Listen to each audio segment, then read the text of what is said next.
একটা professional video তৈরি করতে কি লাগে? শুধু কি কাট কপি পেস্ট করলে কাজ শেষ? না, প্রফেশনাল ভিডিও এডিটরদের কিছু গোপন পয়েন্ট রয়েছে যেগুলো ব্যবহার করে তুমিও তোমার ভিডিওকে নেক্সট লেভেলে নিয়ে যেতে পারবে। একটা বোরিং ভিডিওতে দর্শকদের কখনোই হুক করা যায় না। দর্শকদের হুক করতে হলে একটা প্রফেশনাল ভিডিও দর্শকের সামনে উপস্থাপন করতে হবে। এই ভিডিওটা দেখার পর তুমি কি ফ্রেম ব্যবহার করে ডাইনামিক ইফেক্ট দিতে পারবে, টেক্সট হাইলাইটের মাধ্যমে ভিডিওতে প্রফেশনাল লুক আনতে পারবে এবং মাস্কিং দিয়ে চোখ ধাঁধানো ভিজুয়াল ক্রিয়েট করতে পারবে। আজকের ভিডিওতে প্রায় সবারই কিছু না কিছু শেখার রয়েছে। লাইক তুমি কোন ধরনের ভিডিও বানাও, ডকুমেন্টারি, টিউটোরিয়াল, ব্লগিং, সবার জন্যই কিছু না কিছু শেখার রয়েছে এই ভিডিওতে। তো তুমি যদি তোমার ভিডিওকে নেক্সট লেভেলে নিয়ে যেতে চাও তাহলে এই ভিডিওটা শেষ পর্যন্ত দেখবে। ইনশাল্লাহ তুমিও পারবে তোমার ভিডিওকে প্রফেশনাল ভাবে তৈরি করতে। তাহলে শুরু করছি আজকের মূল ভিডিও। প্রথমেই রেখেছি ফ্রিফ্রেম। এডিটিং এর দুনিয়ায় ফ্রিফ্রেম ম্যাজিকের মতো কাজ করে। ভিডিও এডিট করার সময় আমরা অনেক ধরনের এলিমেন্ট ব্যবহার করে থাকি, যেমন টেক্সট, পিএনজি, স্ক্রিনশট। বিগিনার যারা আছে তারা এই এলিমেন্টগুলোকে ভিডিওতে নর্মালি ইউজ করে থাকে, যার ফলে সেই ভিডিওটা অনেকটা বোরিং হয়ে যায়। বাট এই সব এলিমেন্টগুলোকে রিয়েলিস্টিক করার জন্য দরকার কিফ্রেম। কিফ্রেম ব্যবহার করে কোনো স্টিকার বা যে কোনো ধরনের পিএনজি কে বাম থেকে ডানে, ডান থেকে বামে, উপর থেকে নিচে এবং নিচ থেকে উপরে, সেই সাথে ছোট থেকে বড় এবং বড় থেকে ছোট করতে পারবে। এক্সাম্পল হিসেবে তোমাদের কিফ্রেম কিভাবে ব্যবহার করতে হয় সেটা দেখিয়ে দেই। ফার্স্টে ক্যাপকাট অ্যাপসটি ওপেন করে নেব। তারপর এখান থেকে ওভারলেতে ক্লিক করে একটা পিএনজি অ্যাড করে নেব। দেন এইখান থেকে এই পিএনজিটা যতক্ষণ পর্যন্ত স্ক্রিনে দেখাতে চাই ততক্ষণ পর্যন্ত রেখে বাকিটা কাট করে দেব। দেন পিএনজির স্টার্টিং পয়েন্টে চলে আসবো। তারপর একটু উপরে লক্ষ্য করে দেখতে পারবে এখানে কিফ্রেম অ্যাড করার জন্য একটা অপশন আছে। তো আমি চাই এই পিএনজিটা যেন বাম থেকে ডানে মুভ করে। তার জন্য এই পিএনজিটাকে বাম সাইডে রেখে দেব এবং একটা কিফ্রেম অ্যাড করব। দেন আবার পিএনজির এন্ড পয়েন্টে চলে যাব এবং এন্ড পয়েন্টটাকে একদম বাম সাইডে নিয়ে আসব। এখানে আর কোনো কিফ্রেম অ্যাড করার প্রয়োজন পড়বে না, এটাতে অটোমেটিক কিফ্রেম অ্যাড হয়ে যাবে।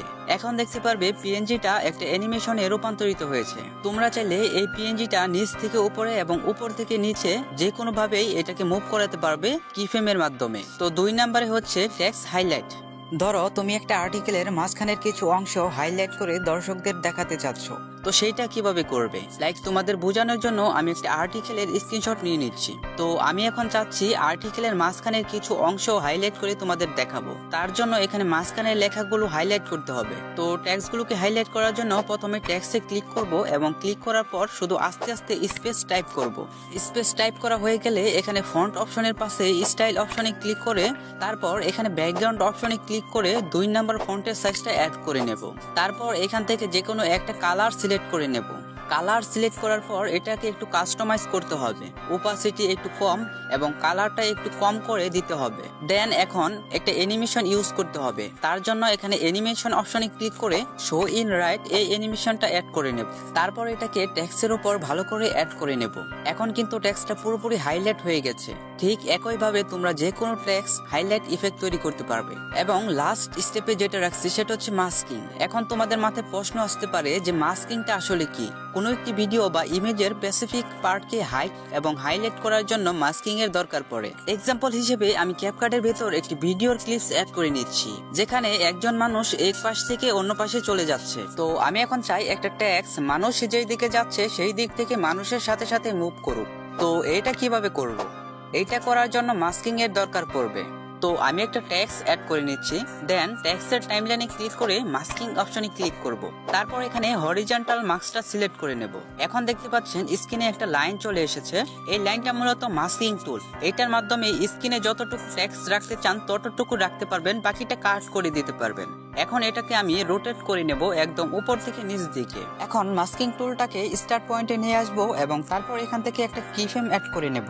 দেন একটু সামনে যাব, আবার আরেকটা কিফ্রেম অ্যাড করব। এভাবে এন্ড পয়েন্ট পর্যন্ত কিফ্রেম অ্যাড করব, যাতে করে টেক্সটটা মানুষটার পিছে পিছে একদম সঠিকভাবে মুভ করে। তো এখন যদি আমি আপনাদের ভিডিওটি প্লে করে দেখাই তো দেখতেই পাচ্ছেন খুব সুন্দর একটা টেক্সট রিভিল তৈরি হয়ে গেছে। তো আজকের ভিডিওটা মূলত এই পর্যন্তই ছিল।